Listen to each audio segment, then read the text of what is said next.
Hi everyone, welcome to our last session of the day. We're just going to wait a couple more minutes to see if we have some more people coming in. Grand.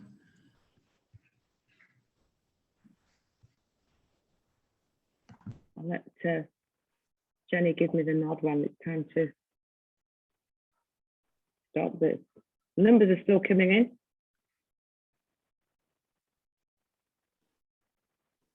How many do we have so far, Penny? 43 in the room now. Great, really good.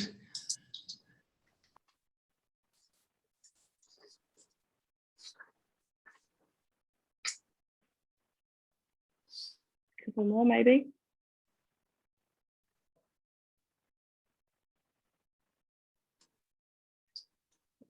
If you've just joined us, welcome to this afternoon's last session of the day, last session of the conference, in fact. I think we've probably got everyone in who's going to be coming. Give it a couple more seconds while we talk. It's great to see we've got such a full room, which is fantastic. Right, I think that's probably everybody, so we can start. So welcome to the last session of this virtual Friends for Life. It's fantastic to see everybody here again, although sadly it was virtual, but it's been brilliant having so many people coming anyway. We're going to hear our closing talk, but just before that, our trustees would like to say a few words. And so I'm initially going to hand over to Gwen.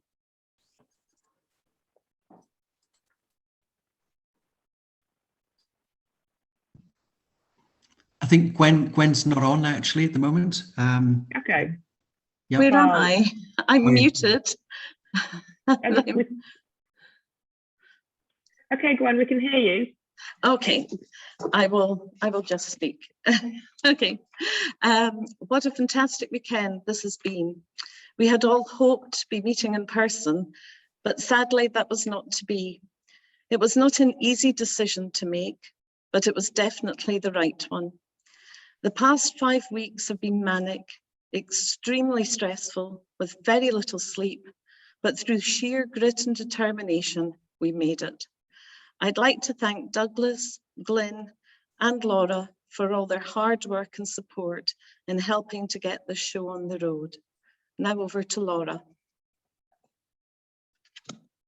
Hi everyone. I just wanted to thank all of our hardworking staff, all of our youth leaders, all of our youth staff, all of our tech support staff who have been running around busy in the background, keeping it all afloat, and our very wonderful room captain. So thank you everyone, you've done a fantastic job, and I'm sure you all agree that everyone has lifted this entire experience up.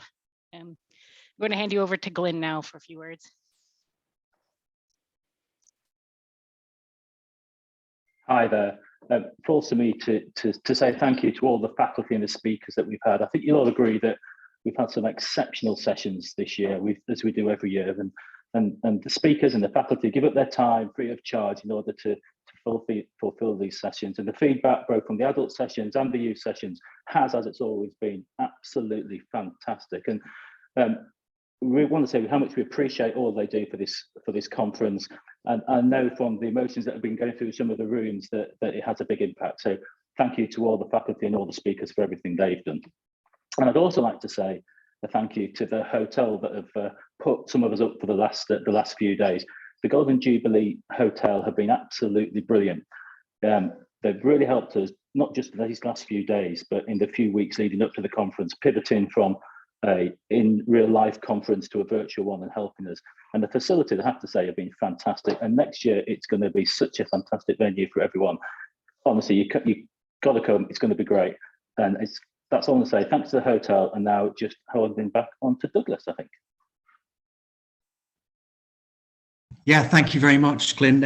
As a fellow trustee, I just want to say a huge thank you to our sponsors, really without whom we would not be able to run this conference in the same way at all. So a huge thank you to Abbott, Advanced Therapeutics, Dexcom, insulet and tandem diabetes. And I very much hope you all got a good chance to go and visit their booths and speak with them.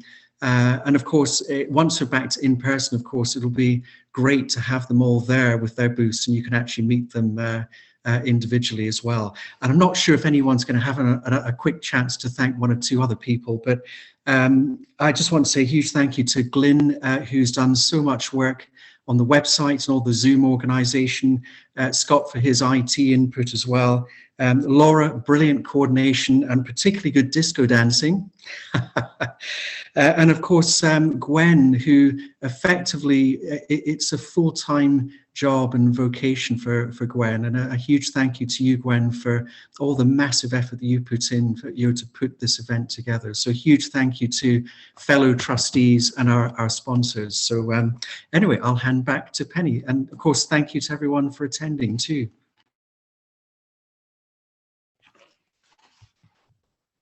Right, everybody. So with no further ado, I'd like to welcome Dr. Ken McHardy, who is a retired consultant diabetologist from Aberdeen, and he's going to talk to us about the history of insulin.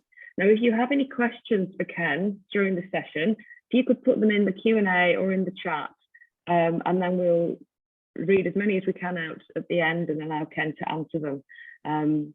So I'll let Ken take over. Thank you, Ken.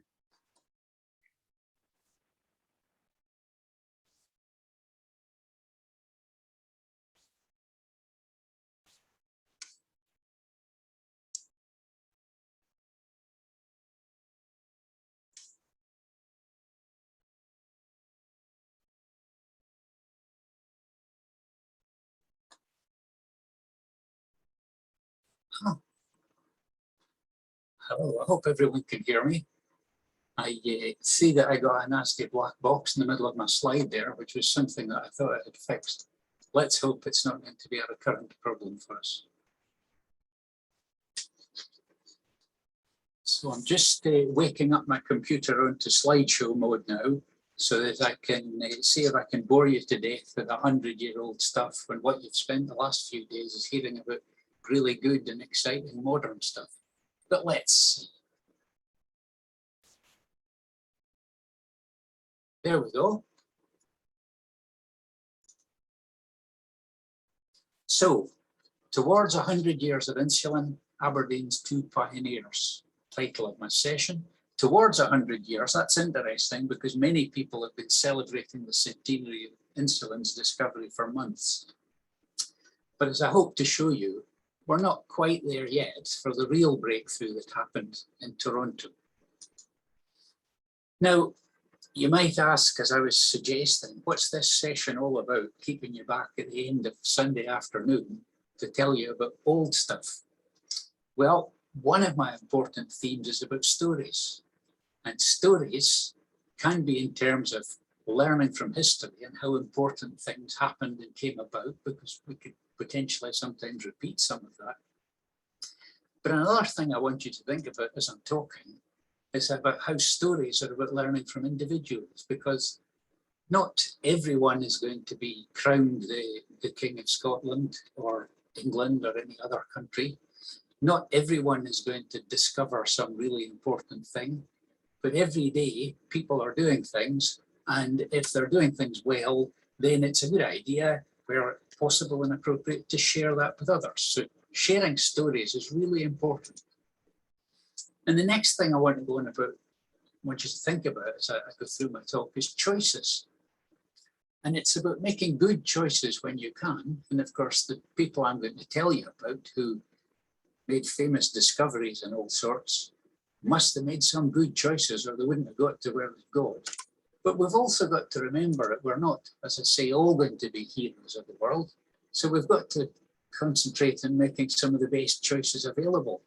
And particularly pertinent in relation to this conference, when you've got diabetes, it would be a good choice to not have it, but that's not generally available, although the advances may be coming soon. So that when we've got stories to tell about people who have lived through times when things weren't so good, hopefully you'll see that some good choices that were made, even in bad circumstances, led to better outcomes. And finally, wouldn't be appropriate not to mention the importance of youngsters. And since I've only had, I think, 3 or 4 months now of my state pension, I still count myself as quite young. But there are even people younger than me, I gather, in the world, and their choices are probably more important because they're going to make a bigger difference for a longer period of time. Now, of course, let's not be silly. Not every choice that you make is that important in changing the future. But choices that are slightly unimportant, that you make thousands of times the same way, might add up to something important. And choices that you make any time that are direction changing choices may be quite crucial. So the young people, they're quite important. They get their choices right because we've got to worry about what they might grow into. And one of the themes through my talk will be this little quiz that I'll set you about what did these youngsters get up to. I don't need any answers on a postcard or phoned in. You've just got to work it out for yourself. As I go through the talk, you will see all of my 5 youngsters will appear somewhere in the story, and let's see what you think they've got to do with. I could give you some clues and tell you that 3 of these people went on to live with type 1 diabetes. Wonder which 3 they were. 3 of them went to the same school. 3 of them became medical graduates of the same university. 2 of these people would change the lives of millions of folk with diabetes. 2 of these people went on to earn their living treating patients with diabetes. Only 1 of these 5 would win a Nobel Prize. And the final clue is only 1 would play the bagpipes dressed as a fairy.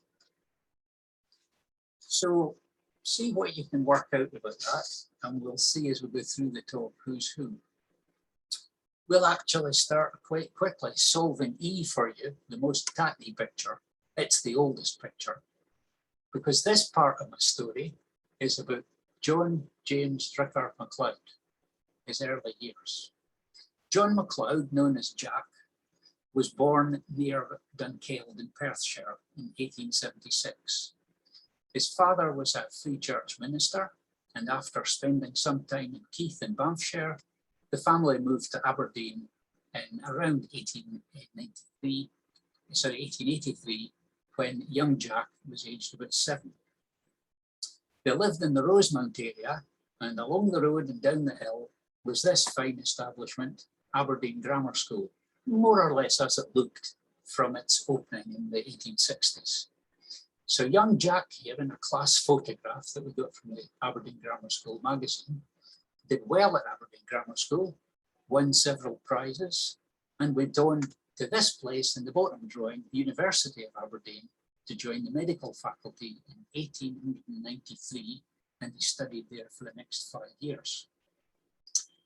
Those of you who know the Marshall College buildings at the university might think this is strange because it's got an open frontage, but the front was built across in the early years of the 20th century and officially opened by Edward VII in about 1906. So when we come back to this university with a later graduate, we will show a different frontage.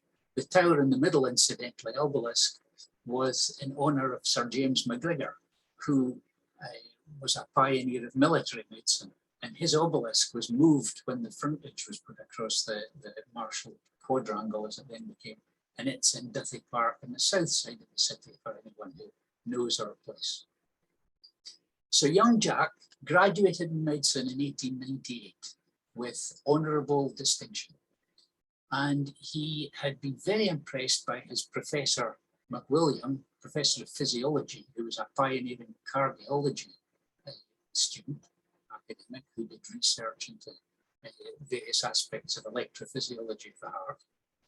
So McLeod decided that he too would be an academic physiologist. And he began his postgraduate time by winning the Anderson Travelling Scholarship, which took him to the Physiological Institute in Leipzig in Germany. And McWilliam had studied there before him. So MacLeod went to Leipzig, and then after that returned briefly to Aberdeen, and then moved on to London Hospital Medical College. And he had various posts combining teaching and clinical chemistry, which was an emerging specialty at the time. And he was definitely developing his portfolio. You see here some of the presentations he did. The first one in German is from his time in Leipzig, and that was about the phosphorus content of muscle. Then he's got one a year or two later on metabolism of creatinine, the main protein waste product that's excreted from the body. And then when he started in London, he's got some work done with Leonard Hill on compressed air, oxygen and gases of the blood. He studied a wide variety of things as he quickly got to grips with lots of techniques and experimental methods used in physiology.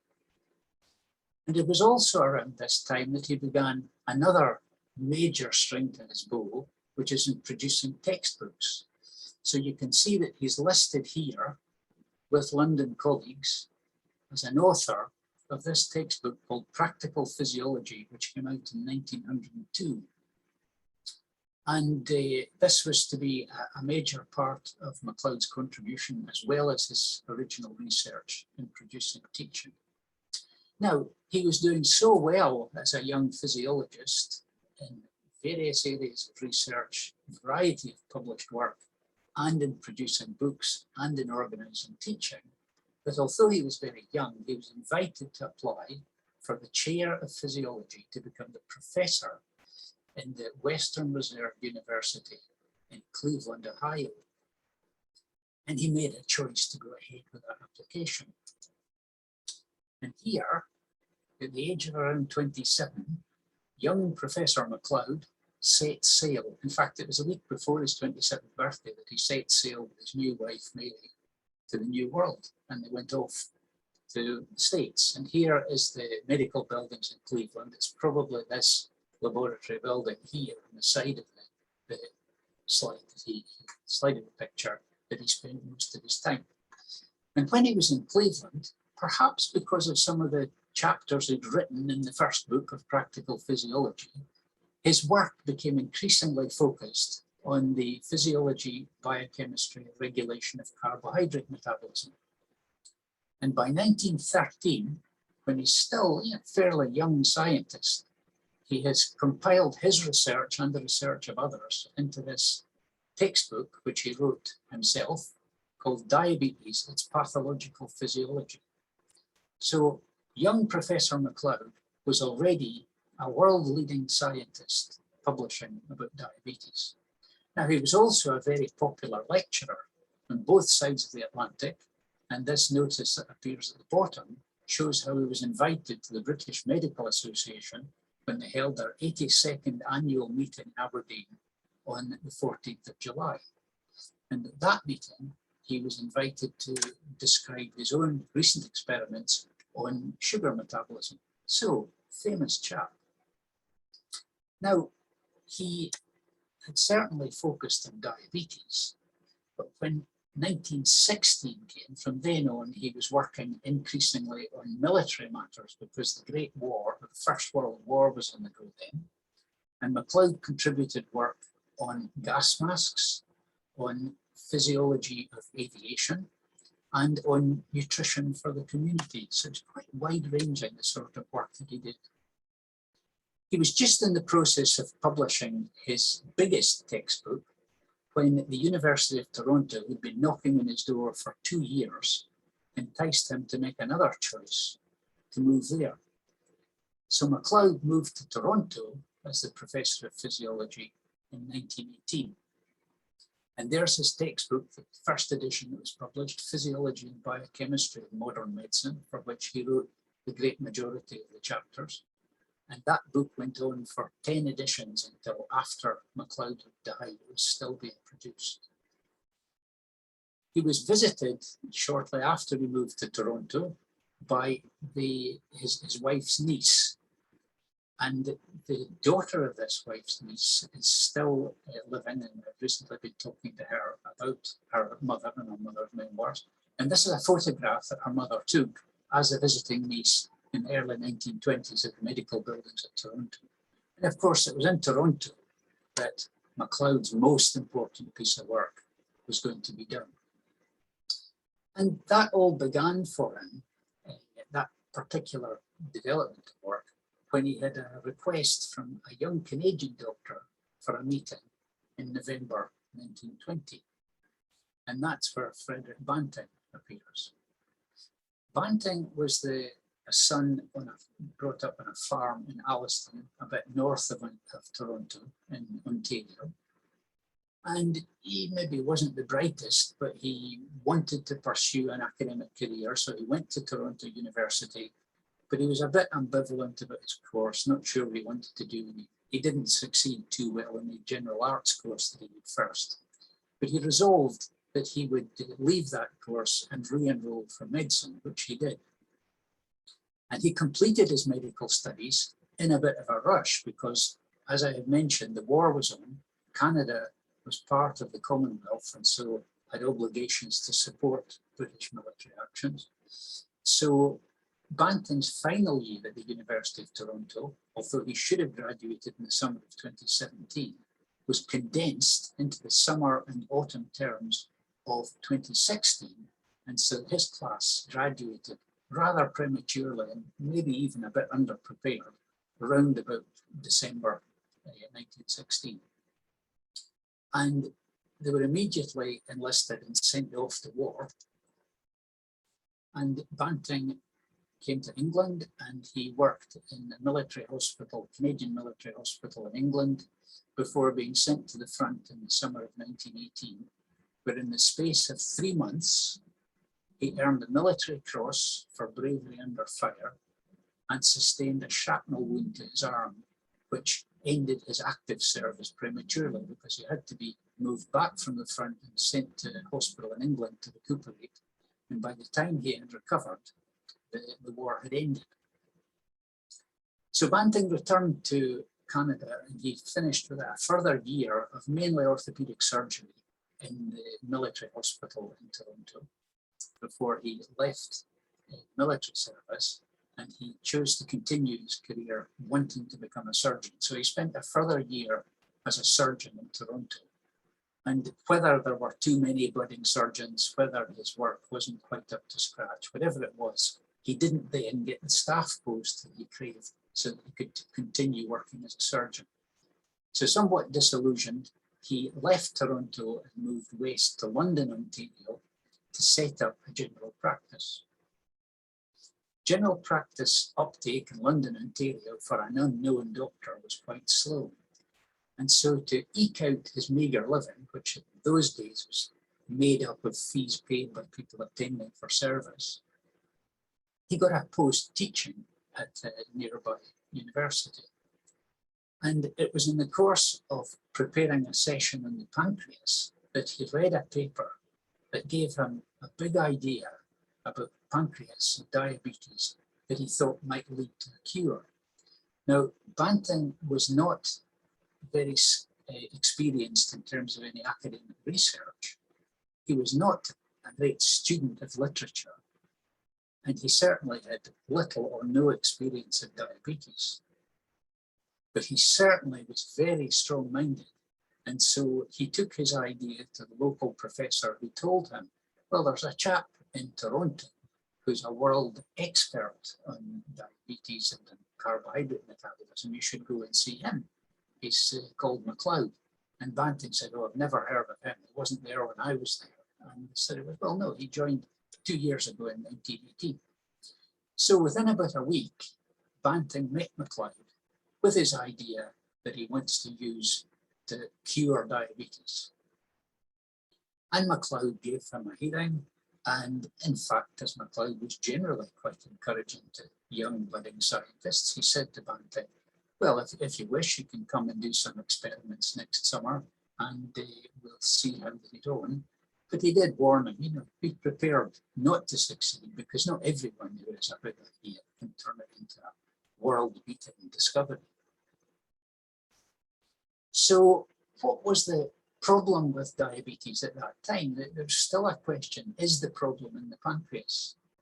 And in 1889, von Mering and Minkowski, they were doing experiments actually on digestion, because most of the pancreas is concerned with digestion of food. It's only a very small proportion of it that's concerned with diabetes. And they noted when they removed the pancreas of a dog, keeping the dog alive, and this was, as I say, to study digestion, the dog, by the way, seemed to develop the same features as diabetes and had lots of sugar in the urine. So that increased the odds that the pancreas may be a central source of the abnormality that was causal in diabetes. 20 years before that, and this will embarrass most scientists, when Paul Langerhans was a medical student, he was examining various tissues for his dissertation, a big essay that he had to write as part of his degree. And he spotted these little dots of cells in the pancreas. My diagram here is meant to show you the gut, duodenum, it's part of the gut just below the stomach. And there's this main duct which drains pancreatic fluid into the duodenum. And this is where digestion goes on. So most of the custard colored tissue in this pancreas is producing digestive juices that go into the gut. But dotted through the pancreas and not connected to the ducts were these small dots of different cells, subsequently called the islets of Langerhans, which comprise maybe 2% or something like that of the pancreatic volume. And nobody really knew what they were. But since there's this question, is the pancreas the cause of diabetes and abnormality there? And these unknown cells, might they be where a secretion is formed? Who knows? So Banting's big idea, which has been recounted as having occurred during the night when he couldn't sleep after he'd been reading his notes in preparation for this lecture, was as follows. Here's the pancreas, but the custard colour's gone pretty dark, because what Banting had thought about was tying off the pancreatic duct there. So not only can this fluid not drain into the gut, which wasn't really what he was bothered about, but it would cause all of the tissue upstream to get congested and to die, so that the digestive part of the pancreas would die off. And that would leave just these pink dots, the islets of Langerhans, which after all may be producing a substance. So Banting proposed to perform experiments on dogs where he would tie the pancreatic duct, much harder in practice than it looks in my diagram, keep the dog alive for several weeks while the pancreas shriveled up, and hopefully then remove the pancreatic tissue, which would be a much bigger proportion of pink dots because all the custard colored stuff had died. And from that, produce an extract. And with that extract, they could then inject it into other dogs who they had rendered diabetic by removing the pancreas and see if they could lower the blood sugar. So that was Banting's big idea. So MacLeod said to Banting, right, you can come next May. And Banting closed his practice for several weeks, headed to Toronto, where MacLeod discussed with him experiments he might do, showed him how to remove pancreas in a dog, and he awarded them the services of this young chap, Charles Herbert Best. And Charlie Best had just completed his first degree in physiology and biochemistry, and had done well in the class and was to be one of MacLeod's summer students, being paid a small allowance over the summer for helping with experimental work before embarking on postgraduate studies in the autumn. So Best and Banting got to work. Best would certainly have known about how to measure blood sugar, and that's another important part of the story, because until a short time before, measuring blood sugar required removal of quite a large volume of blood in a laborious process. And in the last year or so, tests have become available that allowed blood sugar to be measured in smaller samples, which left open the possibility of doing several repeat samples on an experimental animal, or for that matter, on human, to measure serial changes in blood glucose after the administration of an increased substance. So here in the summer of 1921, we have Best and Banting and one of their experimental dogs. This is on the roof of the medical building in Toronto. They were working just under the roof in a pretty tatty laboratory. It was a very hot summer. It wouldn't have been that nice. And of course, there were no antibiotics at that time. They didn't have any fancy anesthetics. And the surgical techniques were really quite difficult. And Banting, who had been used to operating on big burly soldiers doing orthopedics, was now doing relatively fine surgery in experimental dogs. So there were actually quite a lot of dogs didn't survive the surgery or got infections after the surgery and died from that. And they struggled a bit to get their experiments to work. But by the very end of July and into August, they had begun to have some success. Their extract was able to lower the blood sugar in diabetic dogs on some occasions, but quite often there were bad reactions occurring at the injection site because the product they were producing wasn't particularly pure. Now, those people who I suggested have been celebrating the centenary of insulin already are those who think that what Banting and Base did in the summer of 1921 was a big breakthrough. They're ignoring the fact that at that time, there had been probably 6 groups, at least in the world, who had produced pancreatic extracts that lowered blood sugar in diabetic dogs. The first as long ago as 1905 in Paris. One of them in Berlin, just a couple of years after that, had even got to the extent of producing some sugar lowering effect in humans and had patented a product called Ecometol with a drug company.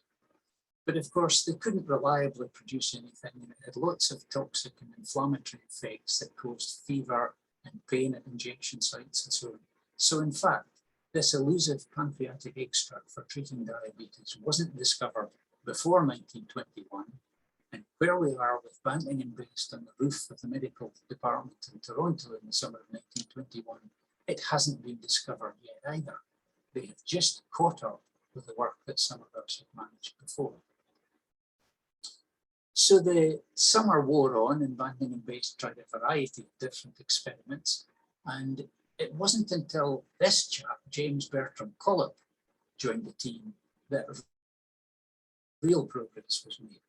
Now, Collop had been brought up in Ontario, just along the lake from Toronto, and he had studied a bachelor and master's degree in Toronto and had gone on to complete a PhD, a doctorate. And at the time he was finishing that, he was invited to go to Alberta to become a lecturer in biochemistry. And he was now a professor in biochemistry with something like 6 years experience behind him in an academic post when he was on a traveling fellowship where he was due to spend some months back in his old university in Toronto working in the laboratories there. And Collop not only was a professor of biochemistry, but he also had some experience of producing extracts. So he was just the man you might need to add to the team. So by December, by which stage Banting and Best main advance was trying to keep a dog alive for a prolonged period of time with their extracts, Collop joined the team. And quite soon, Collop was at work producing better extracts. And what he did, on McLeod's recommendation, used alcohol to extract the active principle from the pancreas. And in fact, by using serially higher concentrations of alcohol, he was able to remove more and more impurities until around about 95% alcohol, the substance that appeared in the bottom of the tube was probably mostly insulin. So he was the first man to actually see crystallized insulin. So Collop was working on this, and also, if you just notice in this blue line there, Collop was using whole cattle pancreas. Now, that's really quite important because Banting's big idea was about tying the duct in dogs, keeping the dog alive for several weeks until the gland shriveled up, leaving only the possible insulin bits, and then removing the pancreas and using that in dogs. There was one occasion in August when Banting and Best were trying to keep a dog alive, and they didn't have any more 6-week tied pancreases to produce extract from. So they used a fresh dog pancreas to produce extract, injected that into their experimental dog, And in fact, it produced just as good results had they been looking carefully as their duct-tied, kept alive for weeks extract. But they didn't think it was good, so they didn't notice that. But by the time Collop's joining the team, it's become quite apparent that Banting's idea needs to be abandoned because it's complicated tying a dog's pancreas and keeping it alive for weeks. And it's much easier to go along to the local abattoir where cattle are being killed every day to produce beef supplies and to get pancreas. So whole fresh pancreas from the abattoir was what Collop used to make extract. So there was none of Banting's duct tying, none of the palaver of keeping an experimental animal alive for weeks, and in fact, plenty of fresh pancreas available. So that was the product that Collop was using. Now, Banting, who rather thought that he had discovered insulin in the summer of 1921, when, as I've told you, he was only catching up with many others, was not that impressed that his idea was being stolen and maybe he wouldn't get the credit. So he rapidly made some extract which he fed by mouth to one of his medical school classmates who had developed diabetes. And of course that doesn't work. And we know now that insulin is digested in the stomach.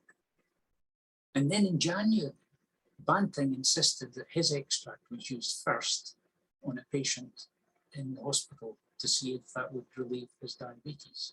And of course, although there was some improvement in glucose, there was quite a lot of toxic reaction. So it was shortly afterwards, later in January, that this happened. On the 23rd of January, 1922, Collop's extract was used in the first successful trial of Toronto insulin in a diabetic patient. And here pictured below is Leonard Thompson a number of years later, who was that diabetic. The diagram on the left from the Canadian Medical Association Journal shows Banting's extract being used this date, and the glucose fell a bit, but as I say, the patient had pain and inflammation at the injection site, and clearly it was too toxic to be continued. But when 11 days later, Collop's extract is used, look at the dramatic fall in the urine glucose. And for a day or two, it's not used, glucose comes back up, and then we have enough extract to give it every day for a number of days. Dramatic. So this date, the 23rd of January, 1922, is the real date of the Toronto breakthrough. And of course, this was the miracle of insulin achieved, matter of life and death. And these are two well-known pairs, and there, look, for those of you who are collecting my quiz about who lived with diabetes, this boy was one pictured in these before and after pictures, maybe just 6-8 weeks between these two pictures. This girl similarly, showing the progression from this very wasted state to a much better state of nourishment. Now, there was lots and lots of work still to be done to make reliable supplies, to make the supplies scale up. Eventually, they needed to involve the Lilly Drug Company in Indianapolis to make large amounts, and they also licensed it out around the world for other people to use. McLeod, meantime, turned all his laboratory onto working out the physiological properties of insulin, and it was busy. So these are the 4 discoverers of insulin. What became of them all? If we start at the right-hand end, Collop went on to discover further hormones and also to have quite an important career in education. Charles Best also became a professor of physiology. In fact, he succeeded McLeod in 1928 in Toronto, and he also had a number of important advances credited to him. Banting, who thought he had discovered insulin and wasn't too interested in studying too much, let's just get the product and make it work. He had a lobby of supporters because he was a Canadian, because he had the idea, perhaps also because he was a war veteran. And these supporters of Banting fairly pushed forward his case. And in due course, he was given a lifelong salary by the government. He was given a non-teaching chair in the university, so he had no teaching responsibility, it was just research, and he was given research funding. Not surprisingly, for the least engaged academic in the group, Banting made no further important discoveries. He died in 1941 while on military duty in a plane crash. And I think until that time, he thought he had discovered insulin. And he certainly hated the thought that MacLeod would get any credit, because Banting's idea was that MacLeod was on holiday in Scotland in the summer of 1921 when he was doing the experiments. MacLeod didn't do any experiments, therefore he contributed nothing. That's not in fact the case, but that's what Banting thought. So what about MacLeod? Well, MacLeod's contribution at least was recognised by the Nobel Prize Committee, and here in October 1923, and that's remarkably early after a new discovery. It was Banting and MacLeod who shared the Nobel Prize for Medicine or Physiology. There's the Nobel medal that goes along with it. Excuse me. So Banting and MacLeod were the only two Toronto people nominated, and there's been lots of controversy waged for years, but I think there is little doubt that MacLeod merited his place. However, MacLeod would have been worn down by the constant Banting lobby saying that he hadn't contributed and didn't deserve the credit. And so this newspaper clipping from his home of Home University of Aberdeen, April 28, shows that MacLeod, who assisted in the discovery of insulin, has now been appointed as the Professor of Physiology at Aberdeen University, and that indeed was to replace McWilliam, who had been his own mentor 30 years before when he was a student. MacLeod continued to be active in research, especially in encouraging young scientists and in national and local educational and administrative duties, but ill health took its toll, and by 1935 he died and was buried in Allenvale Cemetery. His gravestone, medical symbol there, and it says co-discoverer of insulin. But sadly, both at home and abroad, MacLeod's reputation was largely forgotten about, and his work was not particularly commemorated. That was until almost 60 years after the discovery, Michael Bliss, a prominent Canadian historian, produced his book, The Discovery of Insulin.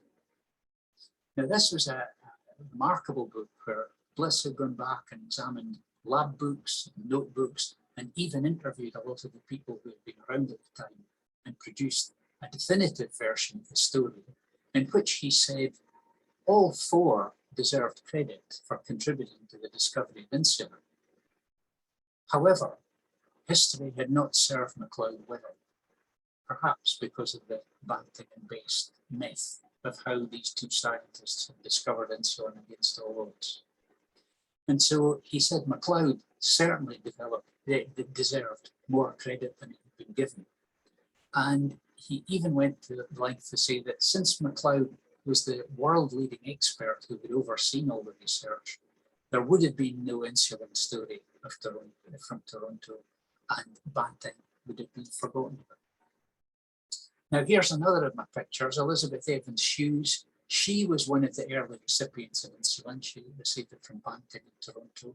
She developed her diabetes shortly before she was 12, and she had to wait until she was almost 15, I think, to receive insulin. And so she certainly chose to live a very Spartan life, poor diet and so on, until the discovery was made. She's one of the most famous stories because she wrote lots of diaries about living with diabetes back in the day. Bliss also encouraged Michael Williams, who was a consultant in Aberdeen, to write his biography of MacLeod.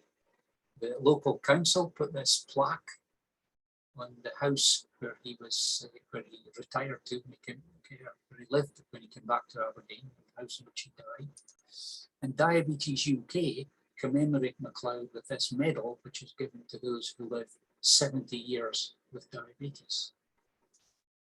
And perhaps one of the best tributes that we were able to give in Aberdeen was when we opened our new Diabetes Endocrinology and Metabolism Centre in 2013, was to dedicate it to MacLeod. And look, we got Professor Michael Bliss to come and perform the official opening. That was a good choice. Now, we would just quickly move on to Robert Daniel Lawrence, the other Aberdonian I want to tell you about. Here he is, usually called Robin, but McLeod was called Jack. Robert Daniel Lawrence was called Robin. Here's him at about the age of 6. He was born in Aberdeen. He went to Aberdeen Grammar School, and the university now had its frontage built across it. And he graduated in medicine, again a serial prize winner, successful sportsman, 1916. The war was on, as I mentioned in McLeod's story. So Lawrence, Captain Lawrence, was sent off to India for 3 years military service in the northwest of that continent. And when he returned, surprisingly for someone from far off Scotland, he got a job at King's College Hospital in the casualty department as a trainee surgeon. And he must have impressed them quite well, because in the second half of 1920, he was appointed assistant surgeon in ear, nose and throat. And one night, while he was working on a skull specimen in the mortuary, a bone chip flew into his eye and he got a nasty eye infection. It was so bad that he had to be admitted to his hospital.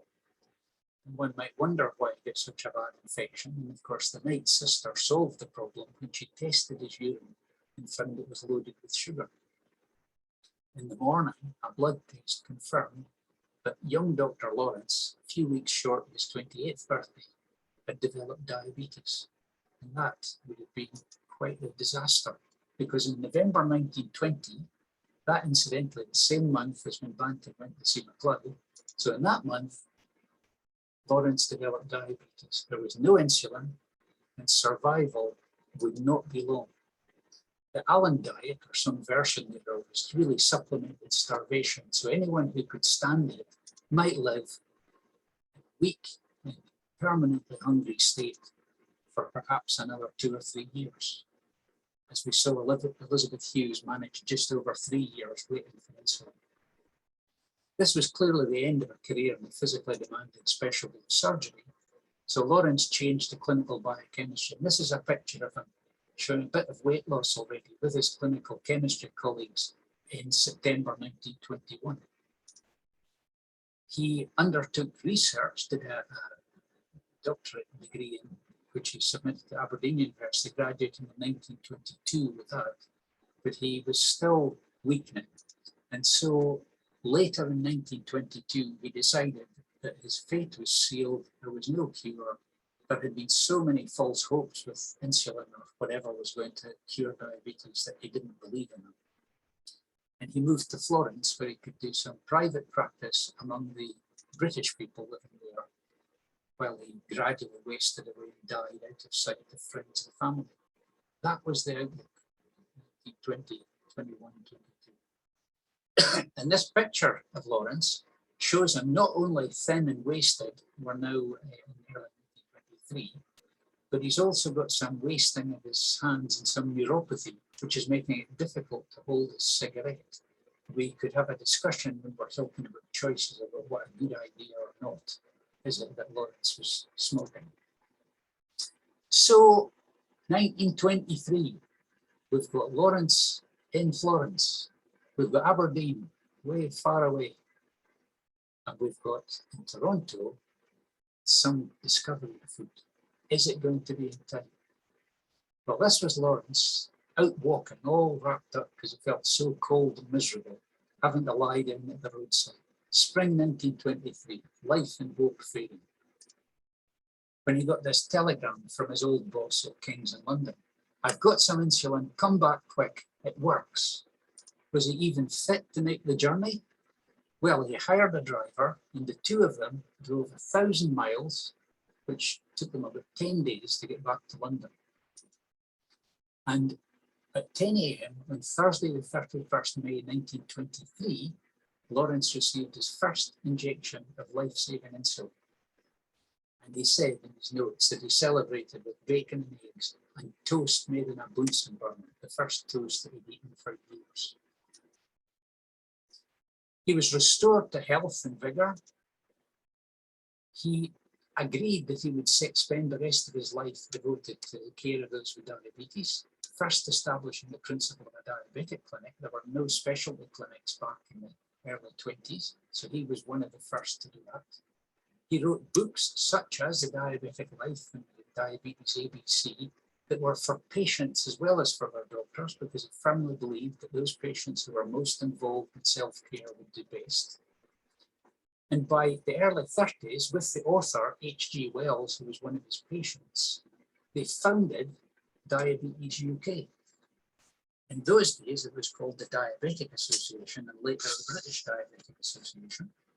And this organisation, founded in 1934, was for all patients with diabetes, set out to encourage research, promote education and best management, protect patients' life and work opportunities.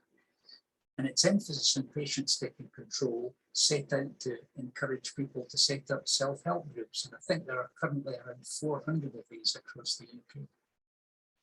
So Lawrence oversaw the business of this association for well over 20 years. And because he tried to take the same idea to other countries, it soon led by 1950 to the foundation of the International Diabetes Federation, of which he was the first president for about 8 years. Lawrence suffered a stroke in 1958, but continued working until 1967, certainly, when he sent his last original publication of diabetes into be published. He died a year later in 1968, having lived 45 extra years because of the discovery of insulin. He's remembered by the Lawrence Medal, which is awarded by Diabetes UK to those living with 60 years with diabetes. The council in Aberdeen put this plaque in his door, since co-founder of the British Diabetic Association. That's in Ferryhill Place in Aberdeen. And for those who want to find out more about him, in 2012, his daughter-in-law, Jane Lawrence, produced this memoir, Diabetes, Insulin, and the Life of R.B. Lawrence. And I'm grateful to Jane for sending me quite a number of the pictures that I've used in this presentation.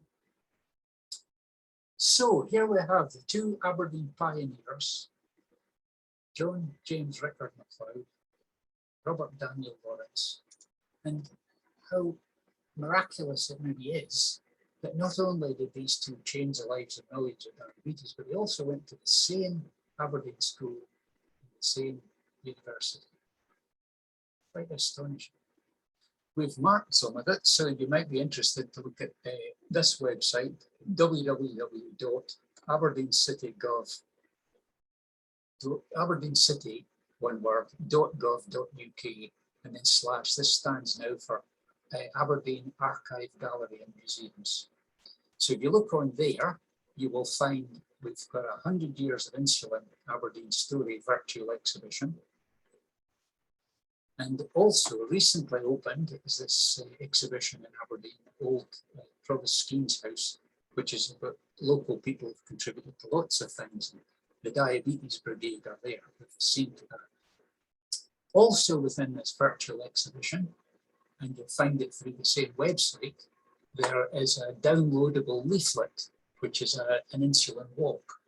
So what we've done is highlighted some of the slides you've seen in this show and a route round Aberdeen for anybody who's coming to these parts who can go and visit some of these places.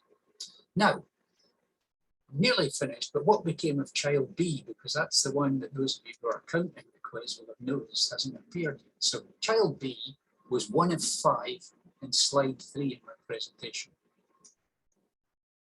He went on to be one of 3 former pupils of Aberdeen Grammar School. He went on to be one of 3 at the University of Aberdeen medical graduates, never getting much of an improvement in his haircut. And he was one of 2 in my initial list who were doctors who looked after people with diabetes. But of the starting 5 children, he was the only one not to win the Nobel Prize. That was MacLeod. He was the only one who played bagpipes well dressed as the Christmas fairy. And since I've been asking you to reflect on what's good choices or not, who knows if that was a good choice? Maybe it did something to show people that he was not really an austere clinician, but like everyone else. And it's certainly maybe a useful slide to use in this presentation. So thanks very much for having me. I hope you've enjoyed something of my tale about stories, about choices, and about the potential, especially of the young. That you've enjoyed my story about the discovery and early use of insulin, and that you've helped me to keep a promise that I made to Professor Bliss when he came to Aberdeen in November 2013 and said it would be up to people like me to promote McLeod's role in the discovery of insulin when the centenary came. I've tried to credit all the appropriate sources for the slides. Some of the pictures are so old, it's difficult to do so. And that, ladies and gentlemen, concludes my presentation. I'll be happy to take any questions. Thank you. Thank you so much, Ken. That's been absolutely fantastic. We've had some lovely comments in the comment section. So interesting. We've got a couple of questions for you. Two of them are quite similar, so I'm just going to ask you the one question, which we've probably all got time for. So, of all the people that you've talked about, do you have a favourite? Which of them do you have the most affection for, and why? It's probably apparent that, notwithstanding child B, I presume you mean have to talk about the other people. Yeah. It's got to be Jack McLeod. McLeod was an internationally famous scientist long before banking ever came. And McLeod was careful, meticulous, and clearly led the project through to conclusion, and really continued to do lots of good work before and after in lots of different areas. And it's just a pity that this clash of personalities and clash of cultures led to him, not getting the credit that he deserved. So I hope that the centenary will at least be some opportunity for us to say, McLeod was a good guy. Wow. So that's a fantastic bit of history. I'm sure we all really enjoyed that. I know I did. Loads of stuff we didn't know before. And I do like a medical talk that references custard. So thanks for that. Brilliant. Thank you so much, Ken. We are almost at the end of our day today. But don't go away just yet. We've got a little video to show you. I just like to say, we always get a little bit emotional at the end of these conferences. I'm amazed, as always, at the amount of joy and warmth that being at Friends for Life brings to all of us. I hope you're all feeling some of that too. We can all get very emotional sometimes talking about our child's diagnosis, the struggles of growing up with type 1, and the loneliness of being an adult with type 1. And we all wish it wasn't there. That constant, relentless pressure and worry of having type 1 diabetes. But I hope you've all realised, and I hope you've got something out of the conference, that coming to Friends for Life means that you're not alone. These conferences literally can change people's lives, which is why we keep doing them. Anyway, we hope you've enjoyed this one. Please tell everyone about it. Tell the clinics, tell your doctors, tell your nurses, tell everybody else you know.